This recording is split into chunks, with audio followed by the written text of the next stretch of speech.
Okay.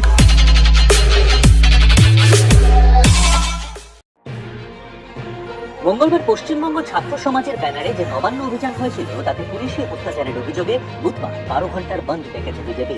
আবার 28শে August কংগ্রেসের ছাত্র সংগঠন ছাত্র পরিষদ এবং তৃণমূলের ছাত্র শাখা তৃণমূল ছাত্র পরিষদের প্রতিষ্ঠা দিবস। ফলে বিজেপির টাকা বন্ধ ঘিরে অশান্তি হওয়ার সম্ভাবনা ছিল 16 আনা। বন্ধে মানুষের সাড়া কতটা পাওয়া গেল তা নিয়ে প্রশ্ন থাকলেও বিক্ষিপ্ত গোলমাল এড়ানো গেল না। বুধবার সকাল থেকেই বন্ধ সফল করতে পথে নেমে পড়ে পদ্ম শিবির। কলকাতার মেয়ো রোডের জমায়েতে যাওয়ার জন্য ট্রেনে বাসে তৃণমূল ছাত্র পরিষদ কর্মীদের ভিড় ছিল রাস্তায়। এর জেরে সংঘাত অবশ্যম্ভাবী হয়ে পড়ে, যদিও শহর কলকাতায় বন্ধের তেমন কোনো প্রভাব দেখা যায়নি। উত্তরবঙ্গের কোচবিহারে সকাল থেকেই রাস্তাঘাটে লোকজনের সংখ্যা কম, তবে লক্ষণীয়ভাবে সরকারি বাসের সংখ্যা ছিল চোখে পড়ার মতো বেশি। টোটো রিক্সাও দেখা গিয়েছে। কর্মী সমর্থকদের নিয়ে কোচবিহারের বিজেপি বিধায়কেরা রাস্তায় নামেন, ভাঙচুর করা হয় সরকারি বাস। তুফানগঞ্জের বিধায়ক মালতী রাভা রায়, কোচবিহার দক্ষিণের বিধায়ক নিখিল রঞ্জন দে এবং মাথাভাঙার বিধায়ক সুশীল বর্মনকে গ্রেফতার করে পুলিশ। বন্ধের সকালে বিজেপির দুই নেতার গাড়িতে গুলি চালানোর অভিযোগে উত্তপ্ত উত্তর 24 পরগনার ব্যারাকপুরের ভাটপাড়া। বিজেপি নেতা অর্জুন সিংহের অভিযোগ, তৃণমূল আশ্রিত দুষ্কৃতীরা বিজেপি কর্মীদের লক্ষ্য করে গুলি চালিয়েছে। গুন্ডাদেরকে নিয়ে বসিয়ে এলাকা দখল করতে এসছে তৃণমূলে গুন্ডারা, দেখছেন না একটা ঝান্ডা নেই তাদের কাছে, সব ক্रिमिनल, एब्सोल्यूट क्रिमिनल तारा।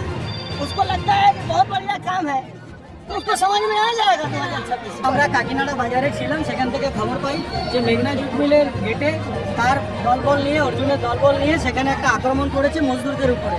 আমরা সবাই নিয়ে আসি এবং বলি কোনো জবরদস্তি কোনো বন্ধ করা যাবে না, শান্তিপূর্ণভাবে যদি কেউ না যায় তাহলে সে না যাবে। হঠাৎ দেখা গেল সেখানে উনি দলবল নিয়ে গেছে, তারপরে পুলিশ প্রশাসন যখন সরিয়ে সাধারণ করে তখন আমরা মিছিল নিয়ে আত্মীর দিকে এগোচ্ছি। হঠাৎ দেখা গেল অর্জুন ওদিক থেকে দলবল নিয়ে মিছিলের উপরে আক্রমণ করতে আসছে। পুলিশ না থাকলে মিছিলের উপরে আক্রমণ করে দিত। এই পরিস্থিতিতে আমরা এখানে দাঁড়িয়ে আছি, ও দাঁড়িয়ে আছে। এই ঘটনায় উত্তেজনা ছড়িয়েছে ভাটপাড়ায়। পুলিশ পরিস্থিতি নিয়ন্ত্রণে আনার চেষ্টা করছে। টিএমসিপির প্রতিষ্ঠা দিবস উপলক্ষে মিছিল বার করেছিলেন উত্তর 24 পরগনার বসিরহাট পুরসভার 9 নম্বর ওয়ার্ডের তৃণমূল কাউন্সিলর সোমা দাস, সঙ্গে ছিলেন স্বামী পিন্টুও। টাউন হলের কাছে পথ অবরোধ করে বন্ধ পালন করছিল বিজেপি। কাউন্সিলর প্রথমে মুখে আবেদন করেন পথ খুলে দেওয়ার জন্য, কাজ না হওয়ায় স্বামীকে সঙ্গে নিয়ে নিজেই লাথি মেরে রাস্তার উপর থেকে সরিয়ে দেন বিজেপির পতাকা বাঁধা চেয়ার। রাস্তা সাফ করে তৃণমূল মিছিল নিয়ে বেরিয়ে যায়। উত্তর 24 পরগনার টাকি রোডে বিজেপির পথ অবরোধ চলাকালীন তার মধ্যে ঢুকে পড়ে তৃণমূলের একটি মিছিল। বিজেপি কর্মীদের মারধর করে অবরোধ তুলে দেওয়া হয় বলে অভিযোগ। পুলিশের হস্তক্ষেপে পরিস্থিতি শান্ত হয়। দুই দিনাজপুরেই বন্ধ ঘিরে মিশ্র প্রভাব লক্ষ্য করা গেল। দক্ষিণ দিনাজপুরের বুনিয়াদপুর পুরসভায় বিজেপি এবং তৃণমূল কর্মী সমর্থকদের মধ্যে হাতাহাতি লেগে যায়। অভিযোগ, তৃণমূলের মারে মাথা ফাটে এক বিজেপি সমর্থকের। হুগলির হিন্দ মোটর স্টেশনে রেল অবরোধ করছিলেন বিজেপি কর্মী সমর্থকেরা। বেশ কিছুক্ষণ ট্রেন স্তব্ধ থাকার পর তৃণমূল ছাত্র পরিষদের লোকজন চলে আসেন, সেখানে শুরু হয় মারপিট।